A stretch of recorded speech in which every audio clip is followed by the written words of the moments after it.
And she said to me, "And I know that you'll be able to teach me because you're a woman."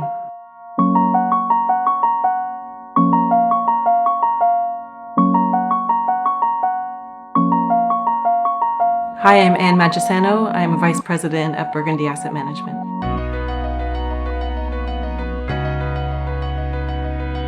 So Women of Burgundy came about in response to a very real client need. It was one of my clients. I had been taking care of her for a couple of years. She and her husband had been clients of the firm for much longer. And one day, this woman client called me up and said, "Anne, can I come and meet with you? And can I come and meet with you today?" And that's quite unusual in our business. We're long-term investors, and there's really, it's very rare that something has to be dealt with on such an urgent occasion. Anyway, I said yes, of course, and she came down to our offices, and I greeted her at the 45th floor, and she was shaking. And I took her into the boardroom, and she said to me, "Anne, I want you to know this is the first time I've ever been here by myself." And she said, "I also want you to know that all the time that you've been taking care of me and my husband, that I've never really understood a word that you've been saying." And in that moment, my heart dropped, because I, for the first time, realized that I was only taking care of 50% of that relationship. And I realized that I was ignoring this woman and ignoring her needs as it relates to her investment portfolio. And then she said to me, she said, "Anne, it's really important that I learn about investing. I really want to make sure if something happens to my husband that I'm going to be able to take care of myself." And she said to me, "And I know that you'll be able to teach me because you're a woman." Well, that was a game-changing moment. I went immediately back to my colleagues and my peers in the private client group here. I told them this story, and we decided we had to do something to help our women clients be able to take care of themselves financially. So Women of Burgundy, our mission is to inspire women to make investing a priority. And we do so through a number of events.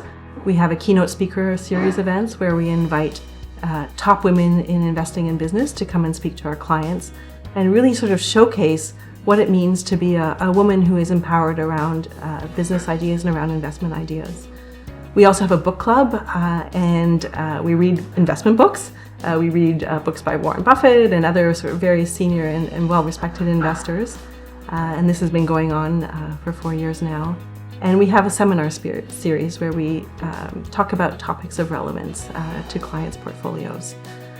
We've been running since April of 2014, and in that time span, we have impacted over 700 women as it relates to their investments.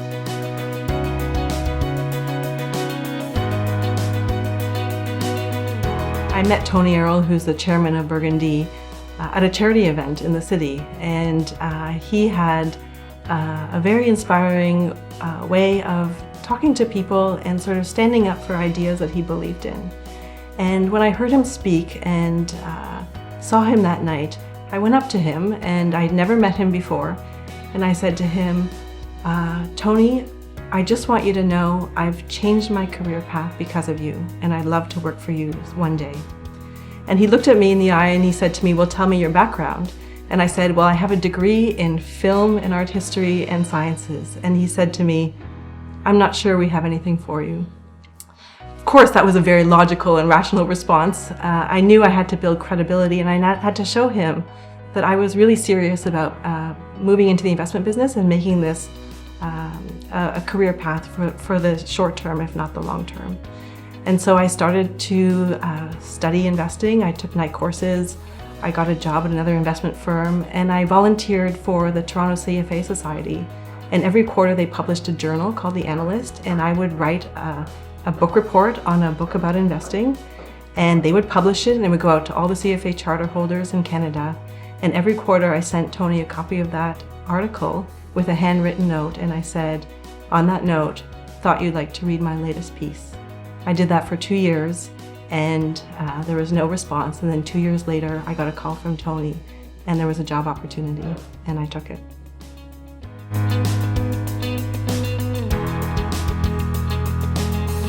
So I have a very unusual path into investing. I have 2 degrees from the University of Toronto. My first degree was in basic medical sciences, And after I finished that degree, I went right back to U of T and did another degree in film art history and film studies. And it was at the end of the second degree where it was becoming clear that being a perpetual student wasn't a sustainable strategy for me, that I had to get a job, that I had to be able to support myself. And I had this dilemma, which was that I loved both the sciences and I loved the arts, and I couldn't figure out which career path to pursue. And as I was handling this question and sort of thinking through this question, another idea came to me, and it was this idea that maybe that was not the right question to be asking myself. Maybe the right question to be asking myself would be, no matter what job I pursue, no matter what career path I choose, wouldn't it be smart to learn how to manage my money first? Because if I knew how to manage my money, then I would always have the freedom to choose a job that I love.